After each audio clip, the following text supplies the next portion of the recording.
दोस्तों मेरे प्यारे किसान भाइयों, यूफ़को नैनो डीएपी यहाँ का एक बोतल है। आधे लीटर में ये बोतल आएगा और आप देख सकते हो 600 की प्राइस है। तो आप जहाँ जहाँ जाओगे उस हिसाब से आपको रेट चेंज होती रहेगी। जिस भी स्थानीय स्टोर में या फिर कृषि स्टोर में जाओगे तो यहाँ पे मैं बता दूँ था आपको, यूफ़को नैनो डीएपी एक तरल उर्वरक है जो पौधों को नाइट्रोजन और फास्फोरस देता है। यह सभी फसल के लिए उपयुक्त है। इसमें 8.0% नाइट्रोजन और 16.0% फास्फोरस होता है। इसके कण का आकार 100 नैनोमीटर से कम होता है। यह बीज की तरह के अंदर और रंध्रों और अन्य पौधों के छिद्रों में आसानी से प्रवेश करता है। यह पौधों में स्रोत छिद्र संबंध को मजबूत करता है। यह क्लोरोफिल चार्जिंग को बढ़ाता है। यह रूट शूट अनुपात में सुधार करता है। यह मिट्टी के माइक्रोब की गतिविधि को बेहतर बनाता है। यह पर्यावरण को नुकसान पहुंचाए बिना फसलों की पोषण संबंधी ज़रूरत को पूरा करता है। इसको नैनो डीएपी का इस्तेमाल इस तरह किया जा सकता है। अच्छे पत्ते आने की अवस्था में 2 से 4 मिली प्रति लीटर पानी में मिलाकर छिड़काव करें। फूल आने से पहले एक अतिरिक्त छिड़काव किया जा सकता है। और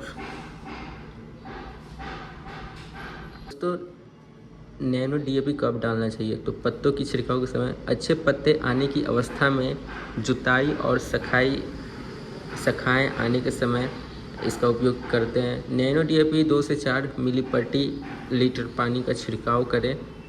और दीर्घकालीन और उच्च फास्फोरस की अवस्था वाली फसलों में फूल आने से पहले की अवस्था में एक बार छिड़काव और किया जा सकता है। इसका डीएपी का दोस्तों मेरे प्यारे किसान भाइयों, डीएपी का असर कितने दिन में होता है, तो यानी बीज डालने के 30 से 35 दिनों के बाद स्प्रे करना चाहिए। और इसलिए कृषि विभाग और यूफ़को इसके सही उपयोग के प्रचार प्रसार में जुटा हुआ है। तो 30 से 35 दिनों के बाद बीज डालने के 30 से 35 दिनों के बाद इसका स्प्रे करना चाहिए।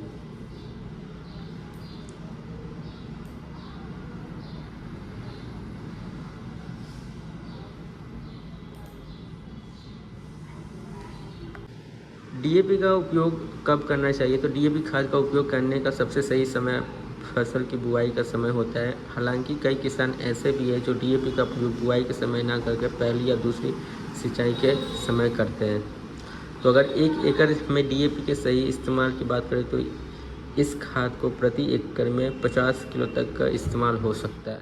डीएपी नैनो डीएपी में कौन कौन से तत्व पाए जाते हैं, तो नैनो डीएपी फॉर्मुलेशन में नाइट्रोजन 8.0% एनडब्ल्यूआई और फास्फोरस 16% P2S5 शामिल है। नैनो डीएपी तरल सतह क्षेत्र में आयतन के मामले में लाभप्रद है और क्योंकि इसके कण का आकार 100 नैनोमीटर से कम है।